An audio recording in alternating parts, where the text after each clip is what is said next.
Hi, and welcome to Experience Points by University XP. On Experience Points, we explore different ways we can learn from games. I'm your host, Dave Ang from Games Based Learning by University XP.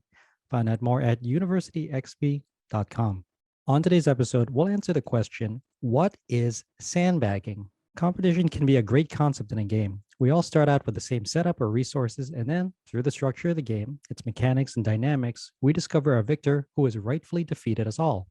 Most of that competition comes from finding and engaging with other players who are at our competitive skill and experience level. In a perfect world, we would be able to do that regularly and at will. But we don't live in a perfect world. That means that we needed to rely on matchmaking, digitally or in person, to find the right group of players we want to and should play with. But what happens when someone messes that up? What happens when someone sandbags the competition or otherwise upsets the balance of matchmaking in games? What happens when the competition in the game turns against us? In this episode, we'll review what sandbagging means in games, as well as provide examples for the most prevalent games where this happens. This episode will also review competition in games, as well as how players use and exploit a competitive advantage. Lastly, this episode will end with an overview on designing for balance in games in order to make the best use of those competitive elements. So, what exactly is sandbagging? Sandbagging is a manipulative behavior that deceives another player into lowering their expectations. This creates an opportunity for the manipulating player to exploit. A classic example of sandbagging is with pool hustling, where a player lets an opponent win a few games in order to gain their trust before raising the stakes. Professional billiards leagues and governing bodies attempt to level the playing field so that the skill level is even regardless of players' abilities. You can also see this tactic in poker with the check raise. Here, the player often checks or free bets a powerful hand and lets an opponent place a bet. The player then raises the bet, indicating that they have a stronger hand. When I first started playing poker in the early 2000s, I didn't really understand the competitive advantage of the check raise. Only after years of playing have I discovered its powerful ability to get other players' money into the pot. The check raise has been described as an underhanded move, but one with a distinct competitive advantage that has made its way into mainstream poker strategy.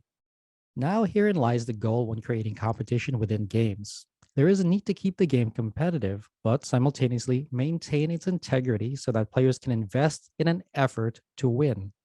This dynamic is something that is seen in many games with interplayer competition. Most players know this as games that have direct and explicit competition with another player in contention.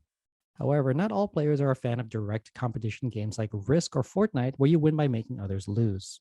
This is not the style of tabletop games that I choose to play most often, but there's still a place for direct competition. Triumphing over a difficult opponent most often fills us with that sense of fiero.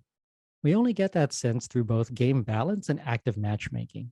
Matchmaking is a process that creates games and matchups that connect players of the same or similar skill level. Here, players enjoy closer competition through matchmaking as they strive to outperform their peers, though most would opt out of games where they would be the clear winner or the clear loser based on their opponent's skill. The lack of challenge or lack of efficacy would make the outcome feel unrealized. Competition makes for an optimal play experience for those seeking contention in their games. Competition also serves games based learning. Creating a competitive environment can aid student motivations and learning outcomes. This is best realized in the creation of serious games that actively incorporate those competitive elements into their design. Competition as a game dynamic allows designers to create intersecting scenarios for players to make meaningful decisions to help them win. Though, care must be taken as players will strive to exploit the game and use its structure for unintended purposes. David Serlin addresses this competitive advantage of players in two different player classes: those who play to win and use the entirety of the structure of the game to their advantage, compared to those players who play within internal rules that may handicap their abilities. Both types of players play for the same outcome, only one is using and exploiting the magic circle of the game to its fullest advantage. The other player is playing within the same game, but with additional rules that may end up hindering their play. David Serlin goes on to address that in competitive gaming, players must pursue winning at all costs, even if that ends in a miserable experience for other players. In that case, the outcome here is the fault of the system and not the player. While competition is often at the heart of ortho games, they don't always need to be pursued to this extent. Games are social experiences as much as anything else. Therefore, in other circumstances, it might not make most sense to win at all costs if players' goals differ than those outlined in the game's rulebook.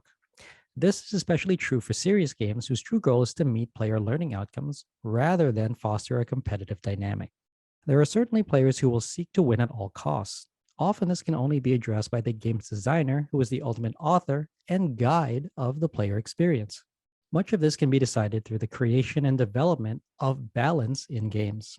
Balance in tabletop games is at least meant to stabilize the play experience so that it remains equally competitive throughout. Though designing for balance can be very challenging, especially as it relates to balancing games for many different players who may play at a more competitive rather than an intermediate level. Likewise, balancing games for casual players is even more challenging as they may not even be aware of the many mechanics and dynamics that have been incorporated into past games. Often, the easiest way to do this for casual players is to design elements in the game so that everything appears useful and relevant at the very beginning. In addition, creating a strong and basic core loop that continues to resolve itself smoothly throughout the entire game helps all players equally. This episode reviewed sandbagging in games as well as provided examples from the most prevalent games where they occur. The episode also reviewed competition in games as well as how players use and exploit game structures to their advantage. This episode closed with an overview of designing for balance in games in order to make the best use of competitive elements. I hope you found this episode useful. If you'd like to learn more, then a great place to start is with my free course on gamification. You can sign up for it at universityxp.com/gamification. You can also get a full transcript of this episode, including links to references in the description or show notes. Thanks for joining me.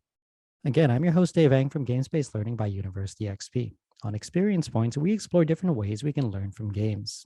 If you like this episode, please consider commenting, sharing, and subscribing. Subscribing is absolutely free and ensures that you'll get the next episode of Experience Points delivered directly to you. I'd also love it if you took some time to rate the show. I live to lift others with learning, so if you found this episode useful, consider sharing it with someone who could also benefit. Also, make sure to visit University XP online at universityxp.com. University XP is also on Twitter at university_XP and on Facebook and LinkedIn as University XP. Also, feel free to email me anytime. My email address is dave@universityxp.com. Game on.